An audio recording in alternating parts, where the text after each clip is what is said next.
আমরা নবীদের দাওয়াতি জীবন এই শিরোনামে গত 7 জুমা একটানা ধারাবাহিক আলোচনা করেছি আলহামদুলিল্লাহ।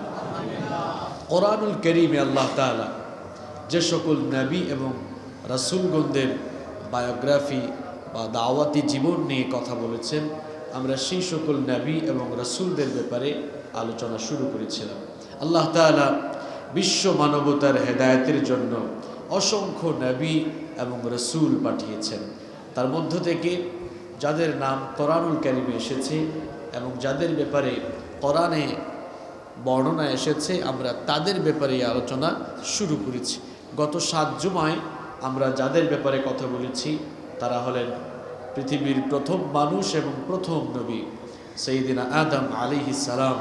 এরপরে আমরা নূহ আলাইহিস সালামের ব্যাপারে কথা বলেছিলাম।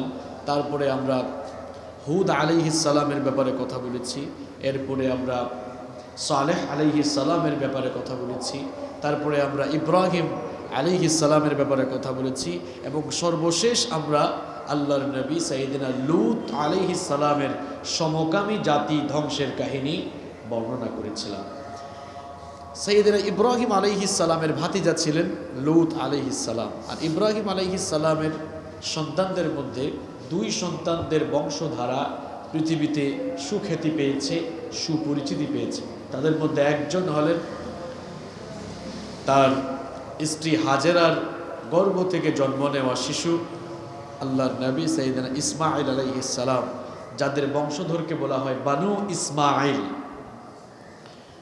আর ইব্রাহিম আলাইহিস সালামের প্রথম স্ত্রী সারার গর্ভজাত সন্তান ইসহাকের ঘরে জন্ম নেওয়া সাইয়্যিদিনা ইয়াকুব আলাইহিস সালামের থেকে যে বংশধারা নেমে এসেছে সেটাকে বলা হয় বানু ইসরাইল বা বনি ইসরাইল।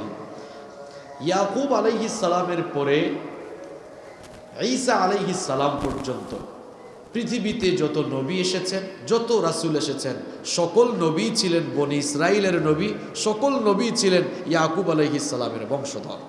এটা আপনারা মনে রাখবেন। ইয়াকুব আলাইহিস সালামের পরে পৃথিবীতে মুহাম্মদ সাল্লাল্লাহু আলাইহি ওয়াসাল্লামের আগে, মুহাম্মদ সাল্লাল্লাহু আলাইহি ওয়াসাল্লামের আগের নবীর নাম কি জানেন না আপনারা? মুহাম্মদ সাল্লাল্লাহু আলাইহি ওয়াসাল্লামের আগের নবীর নাম ঈসা আলাইহিস সালাম।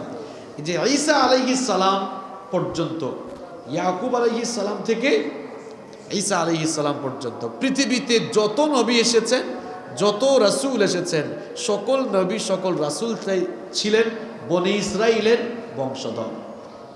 বনি ইসরাইল কারা? ইসরাইল ছিল ইয়াকুব আলাইহিস সালামের একটি নাম। পৃথিবীতে 2 জন নবীর 2টা নাম ছিল, অর্থাৎ একজনের 2টা নাম। যেমন আমাদের নবী মুহাম্মদ পড়েন সাল্লাল্লাহু আলাইহি ওয়াসাল্লামের আরেকটি নাম ছিল আহমদ, আর ইয়াকুব আলাইহিস সালামের আরেকটি নাম ছিল ইসরাইল। ইসরাইল শব্দের অর্থ হচ্ছে আল্লাহর বান্দা। ইসরাইল অর্থাৎ ইয়াকুব আলাইহিস সালামের বংশধরদেরকে বলা হয় বানু ইসরাইল বা বনি ইসরাইল। এই বনি ইসরাইলদের নামে কিন্তু আল্লাহ তাআলা কোরআনে কারীমে একটি সূরাও দিয়েছেন। কোরআনে কারীমে 17 নম্বর যে সূরা, সেই সূরাটির নাম সূরা বনি ইসরাইল। জাতি হচ্ছে এই পৃথিবীতে অনেক নিয়ামতপ্রাপ্ত একটি জাতি। আল্লাহ তাআলা এদেরকে বিভিন্নভাবে নিয়ামত দিয়ে ধন্য করেছিলেন। অনেক নিয়ামত আল্লাহ তাআলা তাদেরকে দিয়েছিলেন। নিয়ামত পেতে পেতে এরা আসমান থেকেও খাবার পেয়েছিল। আল্লাহু আকবার! আসমানি খাদ্য পর্যন্ত এই জাতি পেয়েছিল। এত নিয়ামত পাওয়ার পরেও যখন তারা আল্লাহ তাআলার নাশকরি এবং নাফরমানি শুরু করে দিয়েছিল, তাদের নাফরমানি আর নাশকরির কারণে আল্লাহ তাআলা আযাব আর গজব দিয়ে তাদেরকে ধ্বংস করে দিয়েছিলেন। বনি ইসরাইল জাতিকে আল্লাহ তাআলা তিনি যে নিয়ামত দিয়েছিলেন, সেই সকল নিয়ামত রাজির কথা স্মরণ করার জন্য কোরআনে কারীমে রব্বুল আলামিন তাদেরকে বলেছেন। কোরআনে কারীমের 2 নম্বর সূরা সূরাতুল বাকারা এর 47 নম্বর আয়াতে আল্লাহ তাআলা বললেন, ইয়া বনি ইসরাঈল আযকুরু নি'মাতাল্লাতী আন'আমতু আলাইকুম ওয়া আন্নী ফাদ্দালতুকুম আল্লাহ পাক বললেন, হে বনি ইসরাইল, স্মরণ করো আমার নিয়ামতের কথা, যেই নিয়ামত আমি তোমাদেরকে দিয়েছিলাম, আর স্মরণ করো আমি তোমাদেরকে বিশ্ববাসীর উপরে শ্রেষ্ঠত্ব দিয়েছিলাম। বনি ইসরাইলকে আল্লাহ তাআলা সেই জামানায় সকল সৃষ্টিগুলোর উপরে শ্রেষ্ঠত্ব দিয়েছিলেন। তাদেরকে আল্লাহ তাআলা কি কি নিয়ামত দিয়েছেন, এর মধ্যে 6টি নিয়ামতের কথা কোরআনে কারীমে স্পেশালি বলা হয়েছে। কোরআনে কারীমের 45 নম্বর সূরা সূরাতুল জাথিয়া এর 16 নম্বর আয়াত থেকে আল্লাহ পাক বর্ণনা করছেন, ওয়ালাকাদ আতাইনা বনি ইসরাঈলাল কিতাবা ওয়াল হুকমা ওয়ান নুবুওয়াতা ওয়া রাযাকনাহুম মিনাত তাইয়্যিবাতি ওয়া فضلناهم على العالمين وآتيناهم بينات من الأمر। বনি ইসরাইল জাতিকে আল্লাহ তাআলা যত নিয়ামত দিয়েছিলেন তার মধ্যে স্পেশাল 6টি নিয়ামতের কথা আল্লাহ তাআলা এখানে তুলে দিয়েছেন। আল্লাহ তাআলা বলছেন, অবশ্যই আমি বনি ইসরাইলকে কিতাব দিয়েছিলাম। এরপরে 2 নম্বর আল্লাহ তাআলা বলছেন, আমি তাদেরকে নবুয়ত দিয়েছিলাম, অর্থাৎ তাদের বংশে নবুয়তের ক্রমধারা আমি চালু করে দিয়েছিলাম। একটু আগেই যেটা আপনাদেরকে বললাম যে ইয়াকুব আলাইহিস সালামের পরে পৃথিবীর সমস্ত নবীরাই ছিলেন বনি ইসরাইলের নবী, শুধুমাত্র মুহাম্মদ সাল্লাল্লাহু আলাইহি ওয়াসাল্লাম তিনি হচ্ছেন বানু ইসমাঈল, ইসমাঈল আলাইহিস সালামের বংশ থেকে নেমে আসা। অর্থাৎ আমার নবীর যারা ঊর্ধ্বতন ছিলেন তাদের মধ্যে ছিলেন ইসমাঈল আলাইহিস সালাম। রাসূল করিম সাল্লাল্লাহু আলাইহি ওয়াসাল্লাম ছিলেন ইসমাঈল আলাইহিস সালামের বংশধর। তো বনি ইসরাইলদেরকে আল্লাহ তাআলা যে নিয়ামত দিয়েছেন তার মধ্যে 6টি নিয়ামতের কথা এখানে বলা হচ্ছে। 1 নম্বর হচ্ছে আল্লাহ তাআলা বলছেন, আমি তাদেরকে কিতাব দিয়েছি। 2 নম্বর হচ্ছে আমি তাদেরকে হুকুমাত দিয়েছি, রাষ্ট্র ক্ষমতা দিয়েছি। যারা আজ বলে যে ইসলাম আর রাজনীতি আলাদা, এরা আসলে ইসলামও বুঝে নাই, রাজনীতিও বুঝে নাই। পৃথিবীতে বহু নবী এমন ছিলেন, নবুয়তি দায়িত্ব পালন করার পাশাপাশি তারা প্রেসিডেন্ট ছিলেন, রাষ্ট্রকে তারা নেতৃত্ব দিয়েছেন। এই ধরনের ধোঁকাবাজি করে আর এই দেশে চলা যাবে না। নাম্বার 3 নম্বর হচ্ছে বনি ইসরাইলদেরকে আল্লাহ তাআলা নবুয়তের নিয়ামত দিয়েছেন। নাম্বার 4 নম্বর হচ্ছে ওয়া রাযাকনাহুম মিনাত তাইয়্যিবাত, আল্লাহ তাআলা তাদেরকে পবিত্র রিজিক দিয়েছেন, এমনকি আসমানে খাদ্য আল্লাহ তাআলা তাদের জন্য নাজিল করেছেন। সুবহানাল্লাহ। নাম্বার 5 নাম্বার হচ্ছে আল্লাহ তাআলা ওই জামানার সকল জাতিসমূহের উপরে তাদেরকে শ্রেষ্ঠত্ব দিয়েছিলেন। নাম্বার 6 নাম্বার হচ্ছে ওয়া আতাইনাহুম বাইয়িনাতিম মিনাল আমর, আল্লাহ তাআলা দ্বীনের ব্যাপারে তাদেরকে যাবতীয় প্রমাণাদি অর্থাৎ মুআজিজা দান করেছিলেন। তো বনি ইসরাইলদের মধ্য থেকে আল্লাহ তাআলা বনি ইসরাইলদেরকে আল্লাহ তাআলা যে নিয়ামত দিয়েছেন তার মধ্যে অন্যতম একটি নিয়ামত ছিল নবুয়তের ক্রমধারা। একটু আগেই তো বললাম যে ইয়াকুব আলাইহিস সালাম যাকে বলা হতো ইসরাইল, তার সন্তানদেরকেই বলা হয় বানু ইসরাইল। এই বনি ইসরাইলদের মধ্যে আল্লাহ তাআলা নবুয়তি সবচাইতে বেশি দিয়েছেন। আর বনি ইসরাইলদের মধ্যে সর্বপ্রথম যাকে নবুয়ত দেওয়া হয়েছিল তিনি হচ্ছেন ইয়াকুব আলাইহিস সালামের ছেলে আল্লাহর নবী সাইয়েদনা ইউসুফ আলাইহিস সালাম। আজ আমরা ইউসুফ আলাইহিস সালামের ব্যাপারে কথা বলবো ইনশাআল্লাহ। সম্মানিত মুসল্লিবৃন্দ, নবীগণের মধ্যে একমাত্র নবী হলেন ইউসুফ আলাইহিস সালাম, যার পুরো কাহিনী আল্লাহ তাআলা বর্ণনা করার জন্য কোরআনুল কারীমে আলাদা একটি সূরা আল্লাহ নাজিল করেছেন। কত মর্যাদা সম্পন্ন নবী! ইউসুফ আলাইহিস সালাম ছাড়া পৃথিবীতে কোনো নবীর ব্যাপারেই আল্লাহ তাআলা পুরো একটি সূরা নাজিল করে শুধু তার কাহিনী বলেন নাই, এমন কোনো নবী পাওয়া যায় না। শুধুমাত্র ইউসুফ আলাইহিস সালাম, যার ব্যাপারে আল্লাহ তাআলা কোরআনে কারীমের 12 নম্বর সূরা ইউসুফ নাজিল করে ইউসুফ আলাইহিস সালামের পুরো কাহিনী ওই সূরার মধ্যে তুলে দিয়েছেন। সুবহানাল্লাহ। আমাদের দেশে অনেকে ইউসুফ জুলাইখার কাহিনী খুব মজা করে বলে, বিভিন্ন সাহিত্যের মধ্যে উপন্যাসের মধ্যে ইউসুফ জুলাইখার কাহিনী ঢুকিয়ে দেওয়া হয়েছে। সেখানে এত মিথ্যা, এত বানোয়াট গল্প কাহিনী ঢুকিয়ে দেওয়া হয়েছে, যেই মিথ্যা বানোয়াট কথার কারণে ইউসুফ আলাইহিস সালামের চরিত্র নিয়ে সেখানে খুব আজে বাজে মন্তব্য করা হয়েছে। নবীগণের ব্যাপারে কথাবার্তা বলার ক্ষেত্রে অত্যন্ত সাবধানতা অবলম্বন করতে হবে। কারণ আম্বিয়া আলাইহিমুসসালাম তারা হচ্ছেন এই পৃথিবীতে অন্যান্য মানুষের তুলনায় সবচেয়ে শ্রেষ্ঠ মানুষ। তাদেরকে কন্ট্রোল করেছেন স্বয়ং আল্লাহ। আপনি ইউসুফ আলাইহিস সালামের কাহিনী পড়তে মন চায়, আজে বাজে উপন্যাস থেকে কেন পড়েন? সরাসরি কোরআন খুলেন, কোরআন খুলে পড়া শুরু করেন। একেবারে নির্ভেজাল, নির্ভুল এবং ফ্রেশ ইনফরমেশন সেখান থেকে আমরা পাবো ইনশাআল্লাহ। তো ইউসুফ আলাইহিস সালামের বাবা ছিলেন ইয়াকুব আলাইহিস সালাম। ইয়াকুব আলাইহিস সালামের 12 জন পুত্র সন্তান ছিল। তিনি তার এই 12টি ছেলের মধ্যে ইউসুফ আলাইহিস সালামকে একটু বেশি মহব্বত করতেন, বেশি ভালোবাসতেন।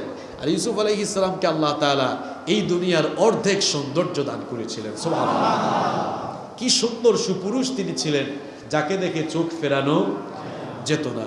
ইউসুফ আলাইহিস সালামকে তার বাবা ইয়াকুব আলাইহিস সালাম কেন এত বেশি ভালোবাসতেন? শুধুমাত্র সৌন্দর্যের কারণে নয়, কারণ ইউসুফ আলাইহিস সালামের ললাট দেশে তার বাবা ইয়াকুব আলাইহিস সালাম নবুয়তের মোহর দেখেছিলেন এবং ওহির মাধ্যমে তিনি জানতে পেরেছিলেন তার এই ছেলেকে আল্লাহ তাআলা নবুয়ত দান করবেন। এজন্য তিনি ইউসুফ আলাইহিস সালামের প্রতি বেশি আগ্রহী ছিলেন, তাকে বেশি মহব্বত করতেন, বেশি ভালোবাসতেন।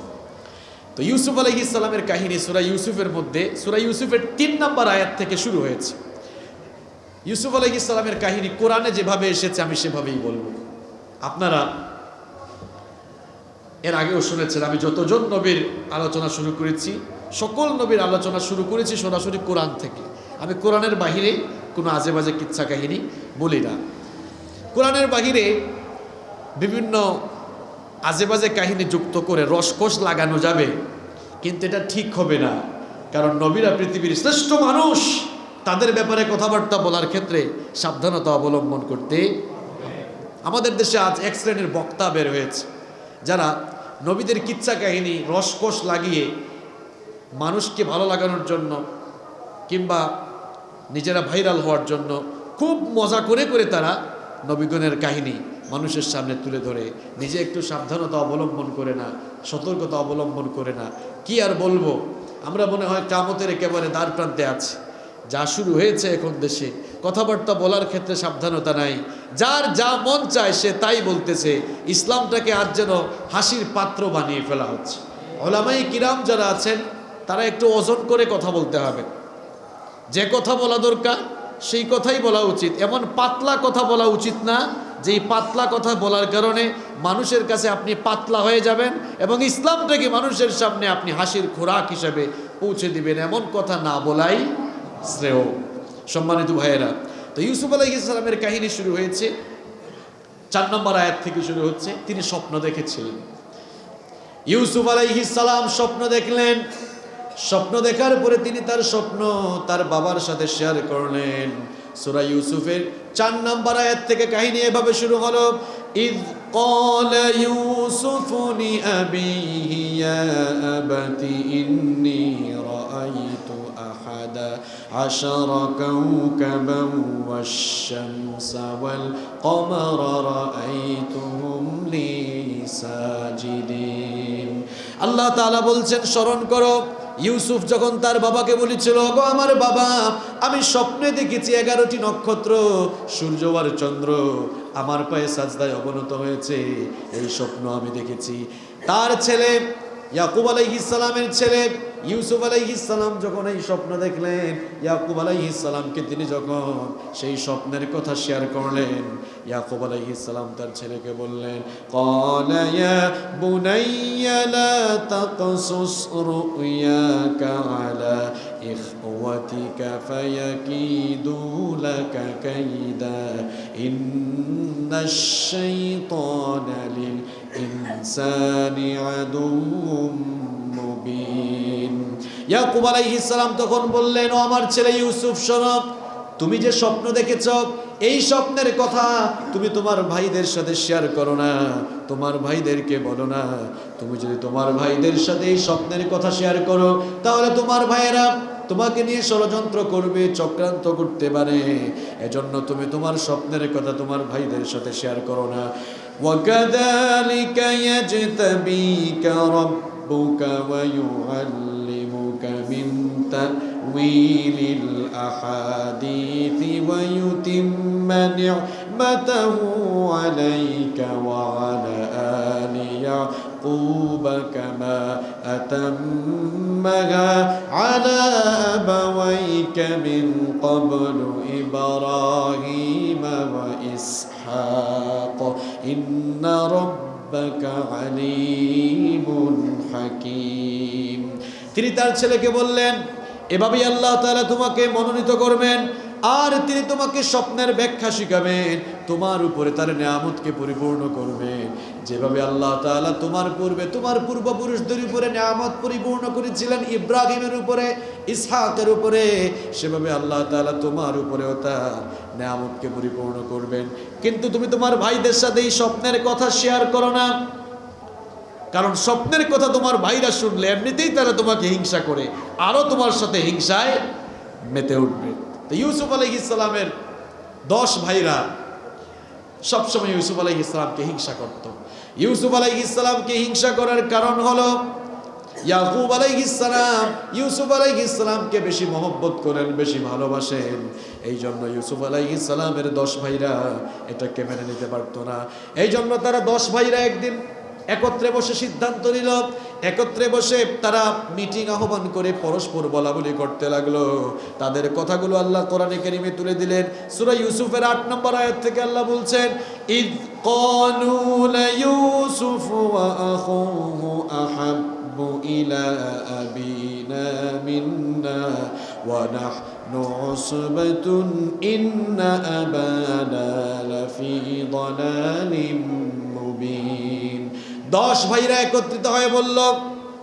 দেখো আমাদের বাবা আমাদের চাইতে ইউসুফকে বেশি ভালোবাসেন আমাদের বাবা আমাদের চাইতে ইউসুফকে বেশি পছন্দ করেন অথচ আমরাই হলাম সবচেয়ে বেশি শক্তিশালী এরপরেও আমাদের বাবা এই আমাদের 10 জনকে বাদ দিয়ে ইউসুফকে বেশি ভালোবাসেন ইউসুফকে বেশি পছন্দ করেন আমাদের বাবা বিভ্রান্তির ভেতরে রয়েছে তারা পরস্পর বলাবলি করতে লাগলো ও কতলু ইউসুফা আমিতরাহুহু আরদাইয়াখলু লাকুম ওয়াজহু আবিকুম ওয়া তাকুনু মিন বাদিহি কওমান সালিহিন তারা পরস্পর বলাবলি করতে লাগলো ইউসুফকে চলো আমরা হত্যা করে ফেলি অথবা আমরা তাকে নিয়ে কোনো কুয়ার মধ্যে ফেলে দেই আমরা তাদেরকে হত্যা করি অথবা কোনো জমিনের মধ্যে রেখে আসি কোনো দূরবর্তী জায়গায় যদি রেখে আসি তাহলে আমরা আমাদের বাবার আরো বেশি কাছে যেতে পারবো আমরা আমাদের বাবার সান্নিধ্য লাভ করব আর ইউসুফের প্রতি জুলুম করার পরে আমরা তাওবা করে পরে ভালো মানুষ হয়ে যাব আবার কেউ কেউ বলল ক্বালা কাইলুম মিনহুম লা তাকতুলু ইউসুফা ওয়া আলকুহু ফি গায়াবাতিল جب يلتقطه بعض السيارة إن كنتم فاعلين কেউ কেউ বলল না ইউসুফকে হত্যা করা অথবা কোনো জায়গায় রেখে আসা আমাদের জন্য ঠিক হবে না বরং আমরা এক কাজ করি ইউসুফকে নিয়ে দূরে কোথাও চলে যাই দূরে কোথাও গিয়ে কোনো কুয়া পেলে সেই কুয়ার মধ্যে তাকে আমরা ফেলে দেব আর কোনো যাত্রী দল কোনো কাফেলা যদি পায় তাহলে তারা ইউসুফকে উঠাইয়া এখান থেকে নিয়ে চলে যাবে এটাই সবচেয়ে ভালো হবে কারণ হত্যা করলে হত্যার পাপ তো অনেক বড় এজন্য আমরা হত্যা করব না বরং ইউসুফকে কোনো কুয়ার মধ্যেই আমরা ফেলে দিব 10 ভাইরা মিটিংয়ে বসে এই সিদ্ধান্ত নিল এখন তারা ভাবলো যে আমরা যে এই সিদ্ধান্ত নিলাম এই সিদ্ধান্ত বাস্তবায়নের জন্য ইউসুফকে তো ঘরের বাইরে নিয়ে যেতে হবে কারণ আমাদের বাবা ইয়াকুব তিনি তো সব সময় ইউসুফকে চোখে চোখে রাখেন সুতরাং বাড়ির ভেতরে তো এমন কাজ করা যাবে না সুতরাং ইউসুফকে যেভাবেই হোক বাবাকে বুঝিয়ে বাড়ির বাইরে নিয়ে যেতে হবে আর দূরে কোথাও গিয়ে আমরা ইউসুফকে অন্ধকার কুয়ার মধ্যে ফেলে আমরা হত্যা করব অথবা কোনো যাত্রীদল যদি আসে সেখান থেকে তাকে উঠিয়ে নিবে এটাই আমাদের জন্য সবচেয়ে কল্যাণকর হয় মিটিংয়ে তারা এই সিদ্ধান্ত নিল মিটিংয়ে তারা এই সিদ্ধান্ত নেওয়ার পর ইয়াকুব আলাইহিস সালামের কাছে গেল ইয়াকুব আলাইহিস সালামের কাছে গিয়ে বলল ক্বালু ইয়া আবানা মালাকা লা তামান্না আলা ইউসুফ ওয়া ইন্না লাহু লানাসিহুন তারা গিয়ে বলল হে আমাদের পিতা আপনি ইউসুফের ব্যাপারে আমাদেরকে মনে হয় খুব অবিশ্বাস করেন, অথচ আমরা ইউসুফের ব্যাপারে কল্যাণকামী হিতাকাঙ্ক্ষী। কেন ইউসুফের ব্যাপারে আপনি আমাদেরকে অবিশ্বাস করেন? ইউসুফকে কেন আমাদের সাথে মিশতে দেন না? ইউসুফকে কেন আমাদের সাথে বাইরে বের হতে দেন না? أرسله معنا غدا يرتع ويلعب وإنا له لحافظون। আগামীকাল যখন আমরা বাড়ি থেকে বের হব, আমাদের সাথে ইউসুফকেও আপনি পাঠান। ইউসুফ যেন আমাদের সাথে বাহিরে ঘোরাফেরা করতে পারে, আমাদের সাথে খেলাধুলা করতে পারে। এজন্য ইউসুফকে আগামীকাল আমাদের সাথে পাঠান। ইউসুফকে যদি আগামীকাল আমাদের সাথে পাঠান, আমরা তার কোনো ক্ষতি করব না, অকল্যাণ করব না। ওয়া ইন্না লাহু লাহাফিজুন, বরং আমরা তার হেফাজত করব, আমরা তার সংরক্ষণ করব, আমরা তাকে দেখে রাখব। এই কথা শুনে সাইয়েদনা ইয়াকুব আলাইহিস সালাম তার 10 ছেলেদেরকে জবাব দিলেন, قال إني ليحزنني أن تذهبوا به وأخاف أن يأكله الذئب وأنتم عنه غافلون। তিনি বললেন, আমি তো খুব চিন্তিত, আমি যদি তোমাদের কথা মতো ইউসুফকে তোমাদের সাথে দিয়ে দেই, দেখা যাবে তোমরা তোমাদের ভাই থেকে গাফেল হয়ে তোমরা তোমাদের ভাইকে রেখে তোমরা আনন্দ বিনোদন কিংবা খেলাধুলায় ব্যস্ত হয়ে যাবে। আর এই সুযোগে নেকড়ে এসে, বাঘ এসে আমার ইউসুফকে খেয়ে ফেলবে। সুতরাং ইউসুফকে তোমাদের সাথে না দেওয়াটাই ভালো হবে, কারণ তোমরা ইউসুফ থেকে গাফেল হয়ে গেলে ইউসুফকে কোনো নেকড়ে আক্রমণ করে খেয়ে ফেলবে। তখন 10 ভাইরা জবাব দিয়েছিল, ক্বালু লাইন আকালাহু যিবু ওয়া নাহনু উসবাতুন ইন্না ইযাল লাখাসিরুন।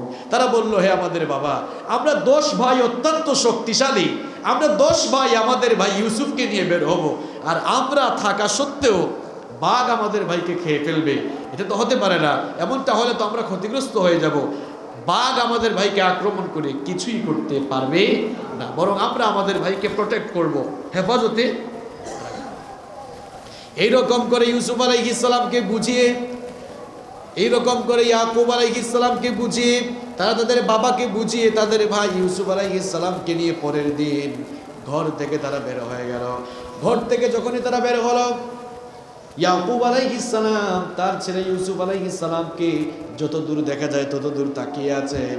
যখনই ওই 10 ভাইরা লক্ষ্য করলো পেছন থেকে আর বাবাকে দেখা যায় না, দূরে কোথাও যখন তারা চলে গেল, এবার তারা ইউসুফ আলাইহিস সালামের উপরে নির্যাতন শুরু করে দিল। ইউসুফ আলাইহিস সালামকে গালিগালাজ করা আরম্ভ করলো। ইউসুফ আলাইহিস সালামকে তারা এবার মারধর করা শুরু করলো।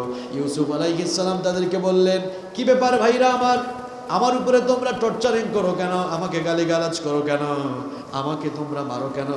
তোমরা তো বাবাকে বলেছিলে আমাকে সাথে নিয়ে বের হয়েছো ঘোরাঘুরি করার জন্য, খেলাধুলা করার জন্য। আমাকে সাথে নিয়ে ঘোরাঘুরি না করে, খেলাধুলা না করে আমাকে গালিগালাজ করছো কেন? আমার উপরে টর্চারিং করছো কেন? 10 ভাইরা আরো বেশি মারপিট করা শুরু করলো।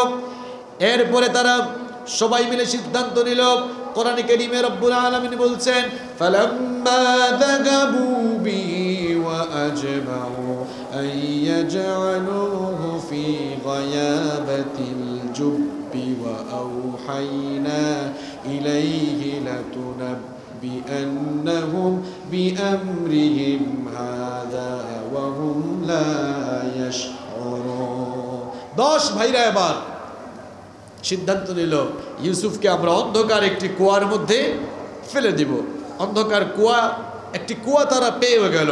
সেই কুয়ার মধ্যে ইউসুফ আলাইহিস সালামকে নিয়ে তার জামা খুলে ইউসুফ আলাইহিস সালামকে ওই অন্ধকার কুয়ার মধ্যে তারা ফেলে দিল। ইউসুফ আলাইহিস সালামকে অন্ধকার কুয়ায় ফেলে তারা ইউসুফ আলাইহিস সালামের জামায় এবার রক্ত মাখালো। একটা ছাগল জবাই করে ছাগলের রক্ত ইউসুফ আলাইহিস সালামের জামার মধ্যে মাখিয়ে দিল। তারপরে সেই রক্ত মাখা জামা নিয়ে তারা ইয়াকুব আলাইহিস সালাম অর্থাৎ তাদের বাবার কাছে গেল। ওয়াজাউ আবাহুম ইশাআন ইয়াবকুন, কান্না করে করে তাদের বাবা ইয়াকুব আলাইহিস সালামের কাছে তারা গেল। ইয়াকুব আলাইহিস সালামের কাছে কান্নাময় ভঙ্গিতে গিয়ে তারা বলল, قالوا يا أبانا إن إنا ذهبنا نستبق وتركنا يوسف عند متاعنا فأكله الذئب وما أنت بمؤمن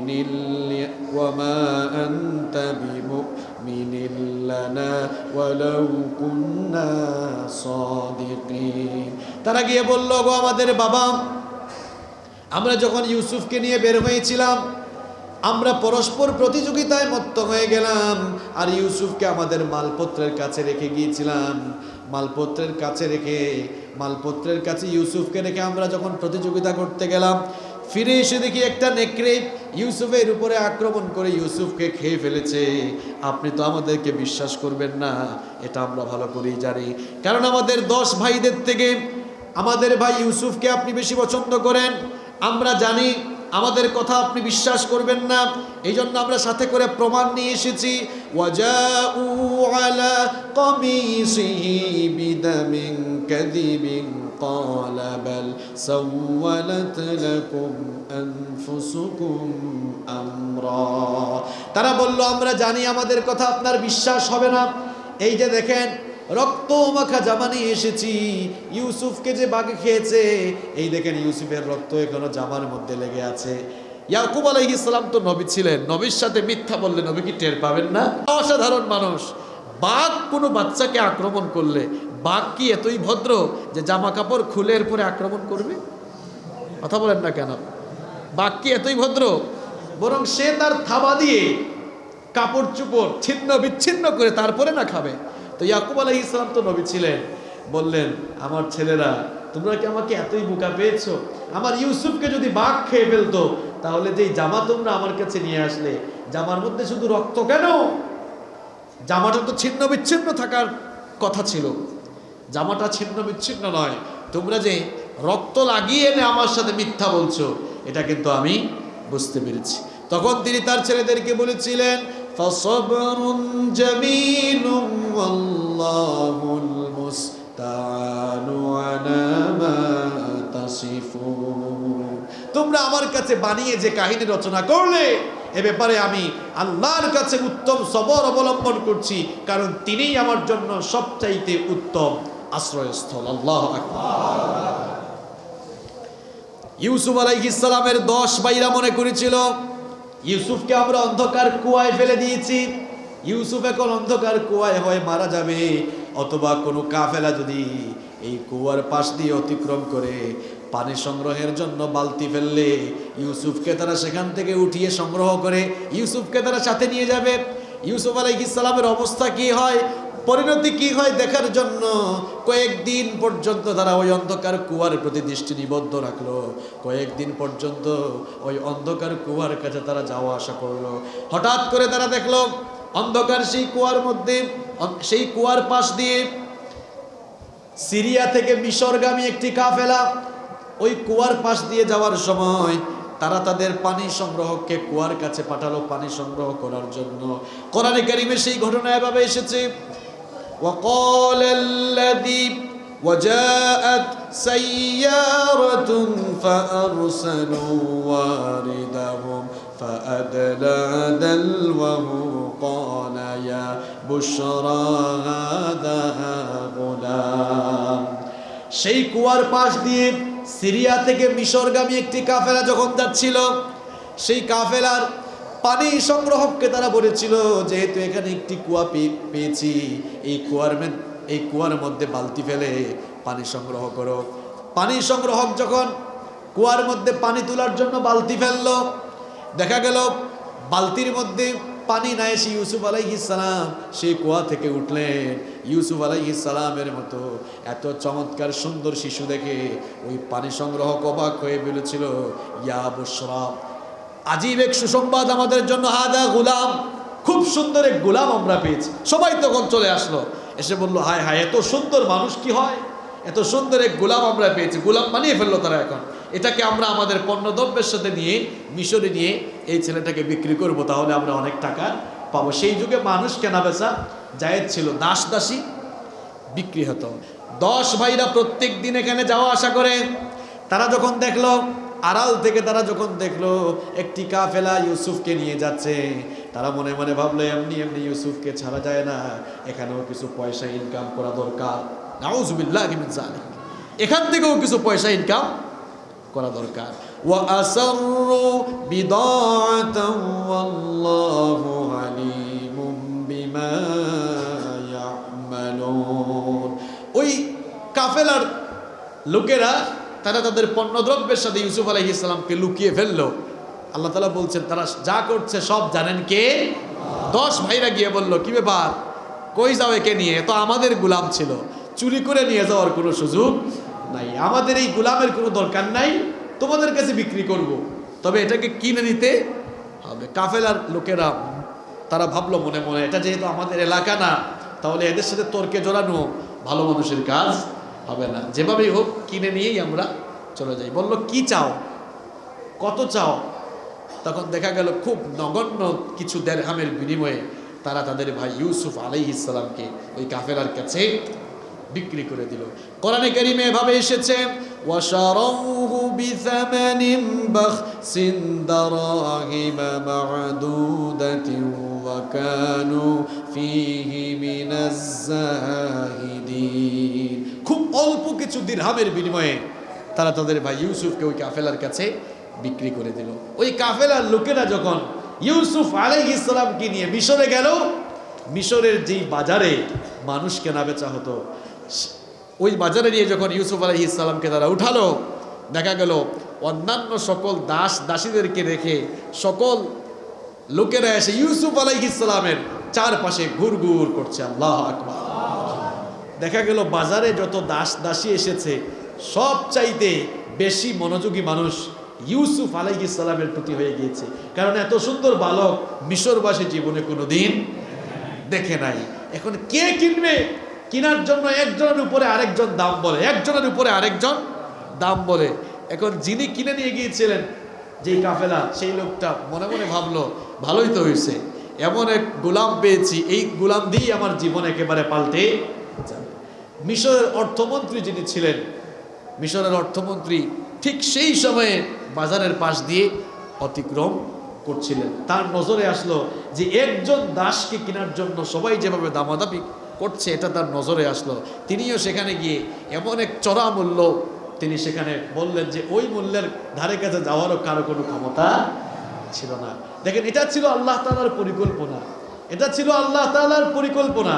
আল্লাহ তাআলা সাইয়েদনা ইউসুফ আলাইহিস সালামকে তার অসীম কুদরত দিয়ে অন্ধকার কুয়া থেকে বের করে মিশরের রাজ পরিবারে আস্তে আস্তে ঢুকিয়ে দিচ্ছেন। সুবহানাল্লাহ। তো আজিজে মিশর তাকে কিনলেন, আজিজে মিশর তাকে কিনে নিয়ে তার রাজপ্রাসাদে চলে গেলেন।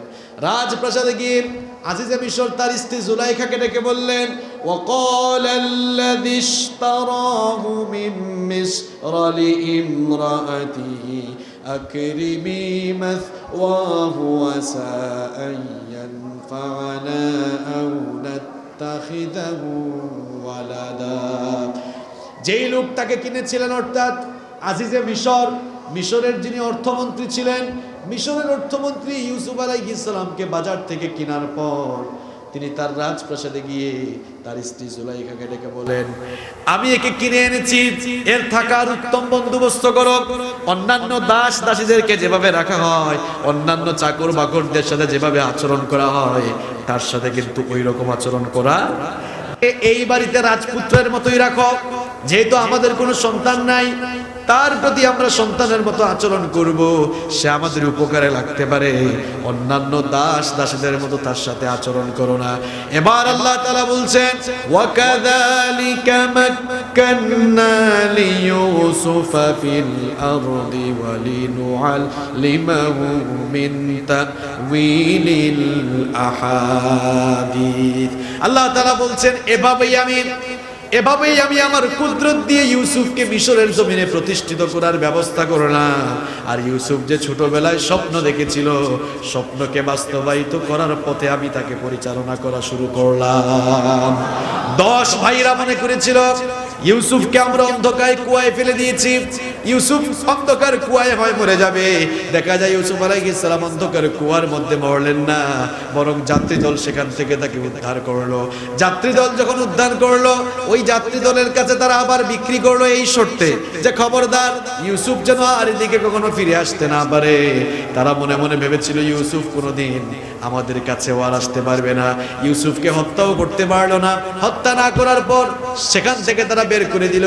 কিন্তু আল্লাহ তাআলা তার অসীম কুদরতে ইউসুফ আলাইহিস সালামকে হেফাজত করে অন্ধকার কুয়া থেকে বের করে তাকে নিয়ে একেবারে মিশরের রাজপ্রাসাদের মধ্যে ঢুকিয়ে দিলেন। রাজপ্রাসাদে ঢুকানোর পরে ইউসুফ আলাইহিস সালামের জীবনটা কিভাবে শুরু হলো সেগুলো আমরা আগামী জুমায় আলোচনা করব ইনশাআল্লাহ। আজকে যতটুকুন বললাম, আগামী জুমায় আমরা পরবর্তী জুমায় ঠিক সেখান থেকে রাজপ্রাসাদে ঢোকার পরে ইউসুফ আলাইহিস সালামের জীবনে ইউসুফ আলাইহিস সালামের জীবনটা কিভাবে সেখান থেকে শুরু হলো, আমরা রাজপ্রাসাদে ঢোকার পর থেকে কি হয়েছিল সেখান থেকে শুরু করব ইনশাআল্লাহ।